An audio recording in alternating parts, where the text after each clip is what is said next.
आगाह की अमा के हैदराबाद में मेहरान यूनिवर्सिटी और शहीद अलाबख्श सुमरो यूनिवर्सिटी में रिटायर्ड मुलाजमन के मुकर्रर करण खिलाफ दाखिल दरख्वास्त बुधनी थी है। अपडेट कंदालू अहम खबर है। सिंध हाई कोर्ट बेंच में मुलाजमन के करण खिलाफ रिपोर्ट पेश कई वही है। खबर असां शेयर पे कयूं। अहम खबर है मेहरान यूनिवर्सिटी और शहीद अलाबख्श सुमरो यूनिवर्सिटी में रिटायर्ड मुलाजमन के मुकर्रर करण खिलाफ दाखिल दरख्वास्त बुधनी थी है।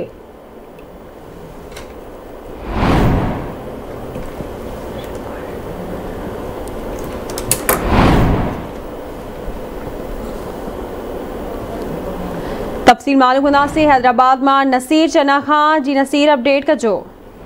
Sindh high court circuit bench Hyderabad में मेहरान यूनिवर्सिटी शहीद अलाबख्श सुमरो यूनिवर्सिटी में OPS out of turn promotion deputation retired मुलाजमन के ॿीहर मुक़ररु करण खिलाफ दाखिल दरख्वास्त बुधनी थी है। जिन दौरान शहीद अलाबख्श सुमरो यूनिवर्सिटी इंतजामिया आउट ऑफ टर्न प्रमोशन तहत कैडर तब्दील करे 1 खां 16 ग्रेड ताईं जे 13 मुलाजमन के रिवर्ट करे असल पोस्टुन ते उमाणी जी रिपोर्ट अदालत में पेश करे छड़ी है। दरख्वास्त गुज़ार है राउ अब्दुल रज़ाक, अब्बास कुरैशी और गुलाम परवर। इन की दरख्वास्त से जस्टिस मोहम्मद सलीम जेसरी जस्टिस उमर ख्याल ते मुश्तमिल डिवीजन बेंच बुधनी कई जे दौरान दरख्वास्त गुज़ार अदालत के बुधायो तो 11 मानू इंतजामी उहदन जी ते वेठल आहिन। इंतजामी उहदन ते कंहिंखे भी न हटायो वियो है।